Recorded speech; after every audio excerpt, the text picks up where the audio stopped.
when the world is cold, I feel a glow just thinking of you, just the way you look tonight, just the way you look tonight, just the way you look tonight.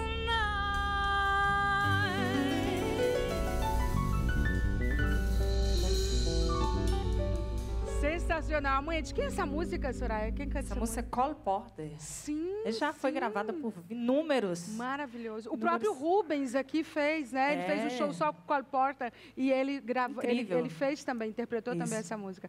Nossa, vai de tudo, gente. Vai de tudo. O que foi mais desafiador para você? Ai, meu Deus.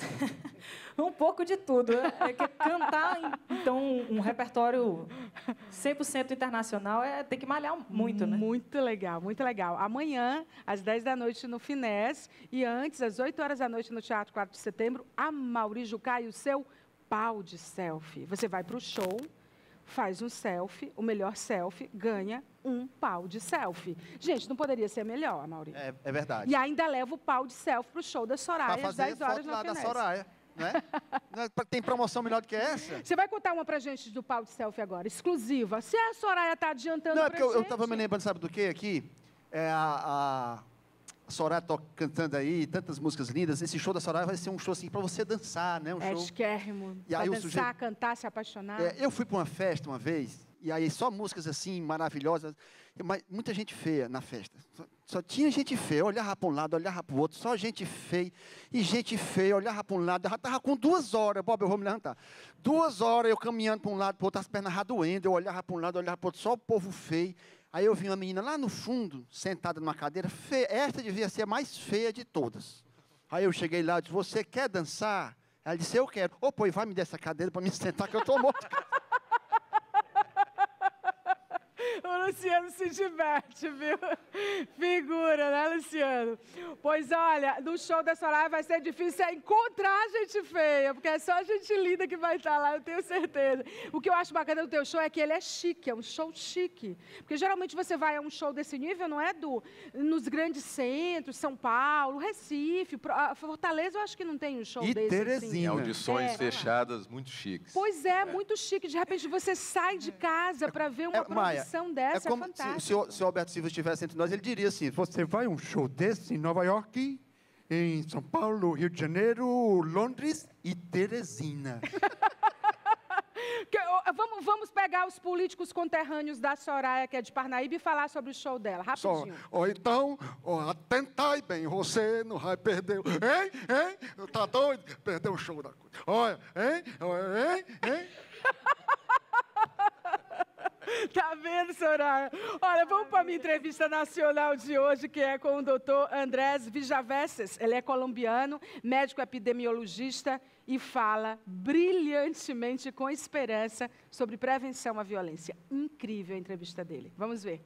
A entrevista nacional do Falando Nisso essa semana vai entrevistar um médico epidemiologista que está há 20 anos debruçado sobre pesquisa num observatório sobre o que causa violência no mundo. Eu garanto que nos últimos 10 anos o trabalho dele dobrou. É o colombiano, professor, doutor, uma autoridade nesse assunto que a gente tem o prazer de entrevistar, Andrés Villaveses. Muito obrigado. E vindo da Colômbia, a sua experiência, particularmente como a nossa do Brasil, eu imagino que é bastante rica do ponto de vista da violência, porque nós estamos tomados, professor, pela violência, e deixou de ser só o território brasileiro, o território latino. O mundo não sabe lidar com isso. O que causa a violência hoje, ou melhor, o que é a violência na segunda década do século XXI? A violência é um problema muito complexo, é um problema que se manifesta de muitas maneiras. A violência pode ser violência entre 2 pessoas, pode ser violência contra mim mesmo, ou pode ser violência coletiva, violência de grupo. Se manifesta de muitas maneiras. É uma violência que pode ser contra crianças, jovens, contra a mulher, violência sexual, violência física, violência psicológica, violência contra os idosos, violência entre pessoas que se conhecem da família ou violência entre desconhecidos. Se manifesta de muitas maneiras, tem como característica principal que altera, danha a integridade da outra pessoa. Até a questão de como a gente lida com isso, o combate à violência, meio bélico, né? O combate à violência, totalmente paradoxal.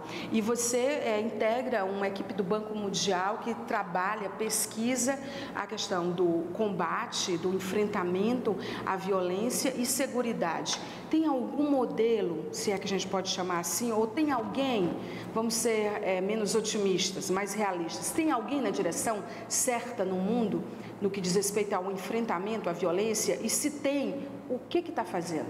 Bom, vamos começar para não dizer que nós combatimos a violência. Nós trabalhamos para prevenir violência. Então, é uma maneira diferente de ver as coisas. Há uma série de fatores individuais, fatores familiares, comunitários, sociais, que nós podemos modificar para aumentar ou diminuir a probabilidade de ocorrência da violência.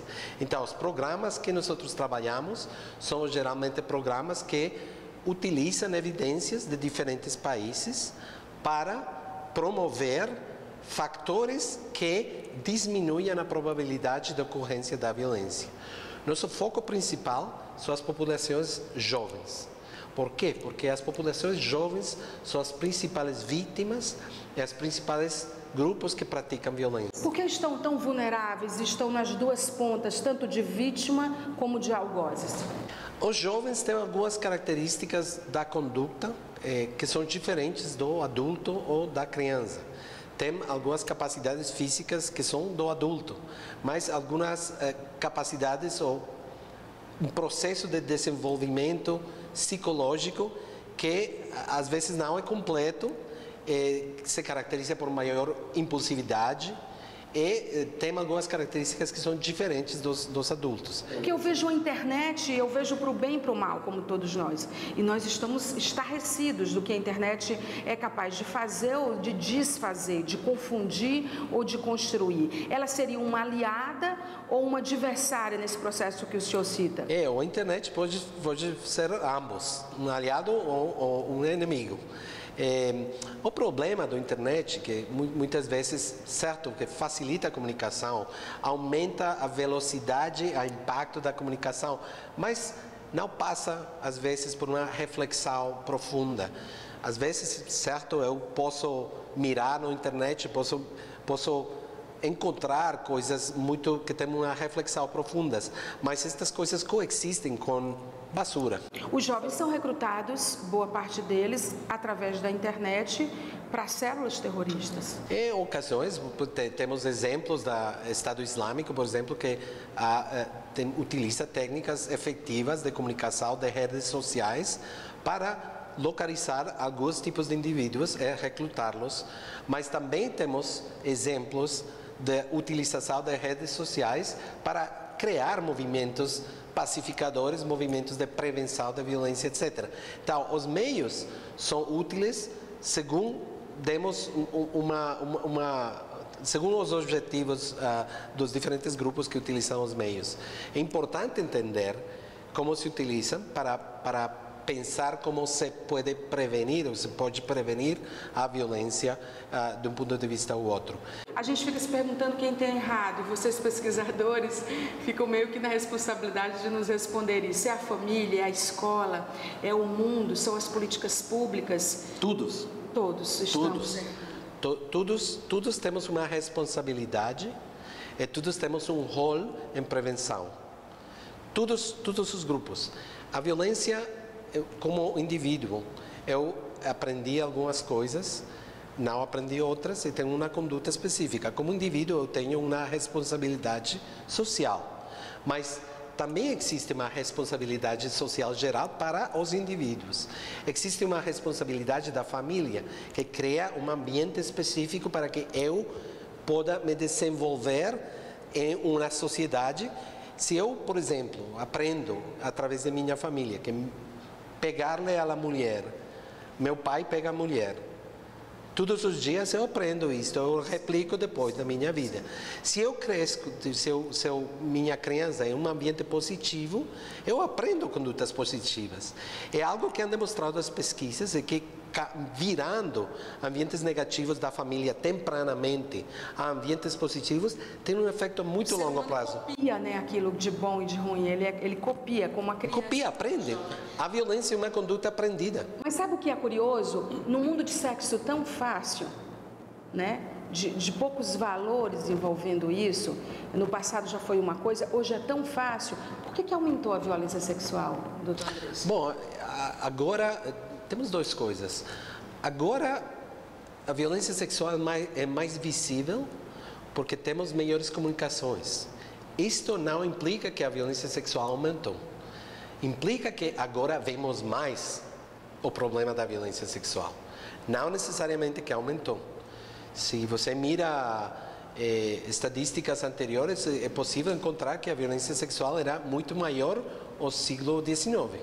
As pessoas estão denunciando mais ou a mídia tem mostrado mais? Temos mais acesso a informações, compartilhamos mais informações. Então, o problema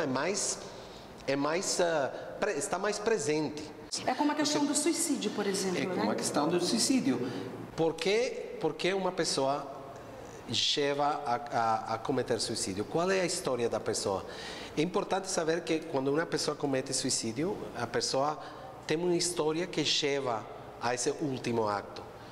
E que dentro dessa história há muitos momentos em que a prevenção, a participação dos outros da comunidade podem atuar para prevenir que esta progressão chegue a pessoa a suicídio. Mesmo passa com a violência. Há muitos pontos dentro do tempo. Por que as pessoas estão desistindo mais de viver, na sua opinião? Ou seria cruel dizer que as pessoas hoje estão desistindo mais de suas vidas e querendo morrer? Por que há essa...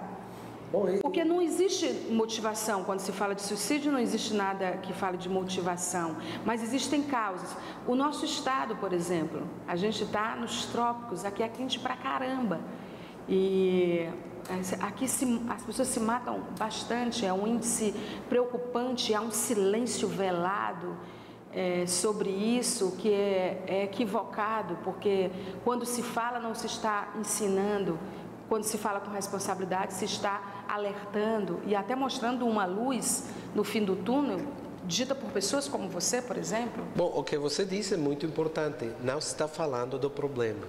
Se a sociedade não fala do problema, a sociedade não vê o problema e não atua tempranamente para prevenir o problema. É importante falar do problema, por que está ocorrendo, entender o contexto das pessoas que estão cometendo suicídio, por exemplo. O que está passando com elas ou elas? E tem certamente muitos fatores, droga, álcool, enfermidades mentais, um problema de enfermidades mentais muitas vezes tem certamente causas ou são causas para que aumenta a possibilidade de suicídio. Mas também o rol da comunidade, das pessoas, da família, em identificar por que o isolamento da pessoa. O que posso fazer eu para ajudar esta pessoa a sair desse isolamento? Por exemplo, o que posso fazer dentro de uma escola? O que posso fazer? Como posso identificar uma pessoa que está isolada? Qual é o seu contexto familiar? O que está passando dentro do seno da família? Porque tem esta pessoa algum problema de farmacodependência? Tem algum problema de alcoolismo? Quais são o afetivo, etc, etc. Identificar estes fatores de risco tempranamente é importante para cortar este caminho que seguem as pessoas que ultimamente terminam no suicídio. É super importante esta identificação temprana. É isto que radica o conceito da prevenção primária. Em 20 anos, a gente já está encerrando. O que mais, 20 anos pesquisando violência, o que mais lhe impactou? O que mais lhe chamou a atenção? E o que lhe dá esperança? Bom, meu trabalho, eu feito muito trabalho com armas de fogo, com álcool, algo com violência sexual e com abuso contra as crianças. Para mim, a coisa mais importante é entender que não importa que tipo de violência existe, a violência é possível de prevenir. É possível. Temos ferramentas, temos programas, intervenções que hemos aprendido em muitos países do mundo, onde podemos aplicar e prevenir a violência. Importância de mirar, outra coisa, a importância de mirar as condições, a existência da violência fundamentada em dados, evidência, para ter uma imagem mais objetiva do problema. E utilizar estes dados para formular soluções que servem para prevenir violência. Existem umas maneiras incrivelmente criativas que as comunidades sabem. Dá uma dica para gente. Veja, na Colômbia, dentro do contexto da guerra interna, comunidades inteiras se organizaram para sacar os atores, mesmo sacaram governos, sacaram guerrilhas, para criar comunidades de paz. Por exemplo, organizado pela comunidade. Outras comunidades, outro exemplo mais sencillo, por exemplo, comunidades que têm um espaço público que não está utilizado, tomam o espaço para eles mesmos, utilizam, fazem melhoras dentro do espaço e utilizam o espaço e recuperam o território para eles mesmos. Temos muitos exemplos também, atividades, por exemplo, curriculares, onde as escolas trabalham muito a resolução de conflito, onde há alguns currículos que combinam uma quantidade de atividades para prevenir condutas agressivas dentro dos estudantes e posteriormente sacar isto à sociedade. Então temos muitos exemplos, temos atividades dentro do seno da família, trabalhando, por exemplo, o pessoal de saúde que ajuda os pais a fazer uma criança mais positiva dentro do ambiente familiar. E vemos como estas atividades dentro do seno da família, 20 anos depois, têm um efeito positivo. Eu imagino que diante de tantos temas você poderia, como médico, ter escolhido qualquer um e escolheu a violência. Foi algo pessoal? Sim, foi pessoal. Você teve algum problema com isso? Eu, trabalhando como médico, a começo da década dos 90, foi uma época muito violenta na Colômbia. A época em que quase cada semana Pablo Escobar punha uma bomba no país, nas cidades. Eu recebi muitos pacientes vítimas de bombas, mas também no serviço de urgências podia haver pessoas que chegavam com seus órgãos internos afora por lesões de armas de fogo, etc. Isto me levou a pensar com o problema da violência, um problema de saúde, certamente, mas não é um problema de saúde de um indivíduo, é um problema de saúde da sociedade. E, portanto, as soluções têm que ser da sociedade também. Foi aí que foi desenvolvida essa síndrome do mundo mesquinho? Que síndrome é essa? Bom, isto é um conceito que se utiliza mais dentro do ambiente da comunicação. O que fala este síndrome é um pouco que a apresentação do mundo como um mundo malo e cruel eventualmente contribui a uma dessensibilização da sociedade. Constantemente dizendo temos problemas, criando medo, etc. E não propondo soluções.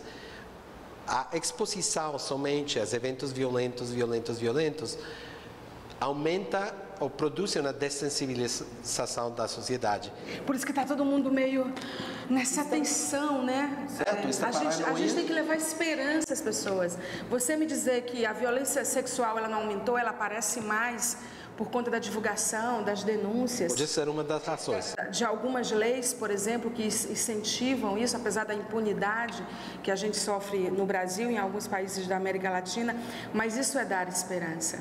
Isso é dar esperança. Estou bem feliz que entrevistei você. Muito obrigada. Obrigado a você, um prazer. Você me inspirou a dizer, não só dizendo o que o Dr. Andrés falou para a gente, mas você te ouvindo falar aí por último, eu fiquei lembrando do Edgar Morin, que diz que falta humanidades né, nas escolas, na educação nas escolas. Lembrei do Renato Russo, que disse que é preciso amar as pessoas como se não houvesse amanhã. Eu não sei se você conhece, ele já morreu, mas enfim, era uma grande banda de rock brasileiro. Lembrei de 1 Coríntios 13, bíblico, que diz que ainda que eu falasse a língua dos homens e dos anjos, se eu não tivesse amor, eu nada seria. E fico lembrando também que o oposto do bem não é o mal, é a ausência do bem, né? Que a gente possa estimular as pessoas a serem mais Andrés. Muito obrigada. Obrigado a você. Falei para vocês, né, que a Nacional de hoje seria bem legal. É a primeira vez que a gente aborda esse tema numa entrevista nacional ou local, que a gente sai assim, com essa luz no fim do túnel, é muito legal. Deixa eu falar da livraria Anchieta, que tem 2 endereços na Getúlio Vargas, no Monte Castelo, em São Luís. Lá a livraria Anchieta é moderna. E a gente tem aqui em 2 endereços, em Teresina, na Álvaro Mendes, na Zona Leste, na Nossa Senhora de Fátima, com livros como este aqui. A Imortalidade de Milan Kundera. Você sabe que ele é autor de A Insustentável Leveza do Ser. Então, se o cara fez A Insustentável Leveza do Ser, é claro que ele está mandando bem demais nesse livro aqui. E esse aqui é muito legal, é um best-seller internacional, que é Uma Breve História da Humanidade, Sápias, do Yuval Noah Harari. É muito bacana esse livro, porque faz nos pensar o que possibilitou nós, Homo sapiens, a subjugar as demais espécies. Por que a gente se acha? A gente é ou a gente se acha? E aí esse livro é legal porque ele responde tudo sobre isso. A nossa capacidade imaginativa, inclusive, é o conteúdo desse livro muito legal. Hoje eu estou impressionada com o Brito, né, Netinho? Eu só quero falar com o Brito hoje, né? Mostrar o livro, falar para o Brito. Ele disse que é porque o Brito tem os olhos verdes, você não tem, mas você tem muito mais coisa. Você pode acreditar, Netinho. A beleza em tudo. Olha os olhos do Brito. Mostra os olhos do Brito, Netinho. Mostra. A gente aqui fala e olha os olhos desse rapaz. Imagina, olha para a câmera para a gente olhar seu olho. E o Netinho, que eu não quero olhar, é aquele ali. Não sei o que aconteceu comigo e o Netinho hoje, né? Olha o Amauri. Um olho verde numa tela dessa é como um feriado no domingo, não serve de coisa nenhuma. Eu queria estar lá em cima com o Clone, nosso diretor, e o Denilson. 2 piscinas secas. Ouvindo isso. Mas não é o caso do meu amigo Brito, não. Gente, vamos para o intervalo comercial, que loucura. Daqui a pouco a gente vai conversar com o pessoal da FAET, Eduardo Pereira, que é diretor-geral dessa faculdade muito legal, e que todos os alunos e professores estão na nossa área VIP de conteúdo a semana inteira. Vou para o intervalo com Soraya Castelo Branco, e já eu estou de volta. A Soraya está amanhã no Finés, às 10 horas da noite, nesse show que é o Simple Live.